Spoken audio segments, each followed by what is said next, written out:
Very very good morning दोस्तों। कैसे हो आप सभी लोग।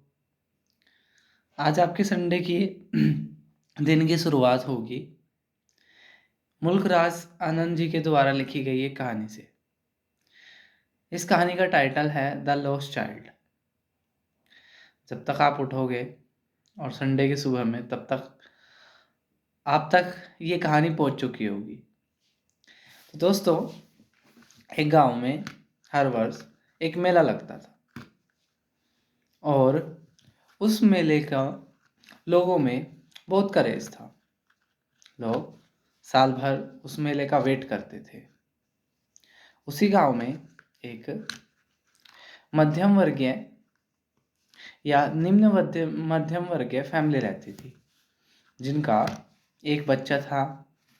बच्चा बड़ा चंचल था और उसकी ख्वाहिशें अनलिमिटेड थी। लेकिन घर की आर्थिक तंगी उसकी ख्वाहिशों पर जब चाहे अंकुश लगा रही थी। इसी बीच मेले का समय हो जाता है और बच्चे की जिद उनके माता पिता को मेले में जाने पर मजबूर कर देती है। माँ फिर भी ममता के सागर में बहे जा रही थी, लेकिन पिता एक बार बच्चे के चेहरे को देखते और एक बार अपनी जेब को देखते। आखिरकार वो मेले में जाने के लिए राजी हो जाते हैं। बच्चा रास्ते भर ख्वाहिशों की अंबार लगा देता है। सबसे पहले उसको एक जलेबी की दुकान दिखाई देती है। बच्चा उसकी मांग करता है, लेकिन उसके पिता के द्वारा उसकी मांग ठुकरा दी जाती है। आगे चलकर बच्चे को एक स्नेक चार्मर दिखाई देता है, जो सांप का खेल दिखा रहा था। बच्चा जिद करता है, लेकिन दोबारा से बच्चे के हिस्से में निराशा ही आती है। तीसरी बार एक झूला लगा हुआ होता है। बच्चे की ख्वाहिश होती है कि वो उस झूले में झूले, लेकिन दोबारा से सेम परिणाम निकलते हैं। लेकिन अब की बार कुछ ऐसा हो गया कि जब वो झूले के पास था, उसने चारों तरफ नज़र घुमा के देखा तो उसके माता पिता उसके पास नहीं थे। वह थोड़ा घबराया, उसने इधर उधर देखा, लेकिन उसके माता पिता उसको कहीं भी नहीं दिखाई दे। वह 10 साल का छोटा सा बच्चा सुबक सुबक कर रोने लगा और मेले में लोगों की भीड़ को चीरता हुआ उसके एक कोने से दूसरे कोने अपनी मम्मी और पापा का नाम लेकर रोने लगा। बच्चा जिस जिस प्रकार वक्त बढ़ता जा रहा था, बच्चे के रोने की गति भी बढ़ती जा रही थी। बच्चा बहुत ज़्यादा परेशान हो गया। उसको देखकर एक सज्जन ने उसको अपने पास बुलाया, उसका नाम पूछा और उससे पूछा।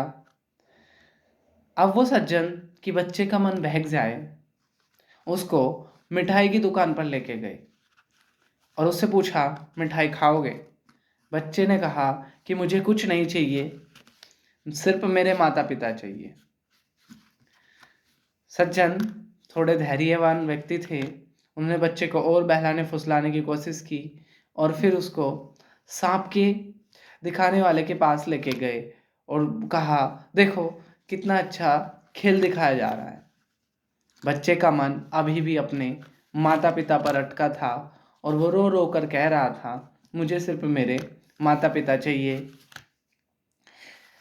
अब की बार वो उसको झूले के पास लेके गए और उससे बोला कि झूलना पसंद करोगे? बच्चा उन व्यक्ति से हाथ छुड़ाकर और रोते हुए कहने लगा कि मुझे मेरे माता पिता चाहिए। तो ये थी कहानी। दोस्तों, हमारी ज़िंदगी में कुछ भी कुछ भी स्थायी नहीं होता, सारी चीज़ें अस्थायी होती है। वक्त के साथ हमारी ज़रूरतें, हमारी ख्वाहिशें, हमारी चाहतें सब बदल जाती है। यही इस कहानी का मोरल था कि जब बच्चे के पास माता पिता थे, उसकी ख्वाहिशें दूसरी थी, लेकिन जब वो चीज़ उनसे दूर हुई तो उस बच्चे को महसूस हुआ कि माता पिता क्या चीज़ होती है। सेम हमारी ज़िंदगी में भी होता है। जैसे जिस प्रकार जब सीता जी वनवास के समय पर राम जी के पास थी तो उनको सोने का हिरण चाहिए था। उन्होंने राम जी से जिद करी कि मुझे सोने का हिरण चाहिए। उसको ढूंढने के लिए राम जी गए और जब सीता जी सोने की लंका में थी तो उनको सिर्फ राम जी चाहिए थे। इसलिए दोस्तों परेशान ना हुआ करें। कोई भी परेशानी हो, कोई भी खुशी हो, कोई भी चीज़ इस ज़िंदगी में स्थायी नहीं है। वक्त के साथ साथ सब कुछ बदलती रहती है, इसलिए वक्त के साथ जीना सीखें। आपको ये कहानी कैसी लगी? फिर मिलेंगे नई वीडियो में। तब तक के लिए जय हिंद, जय भारत, गुड मॉर्निंग।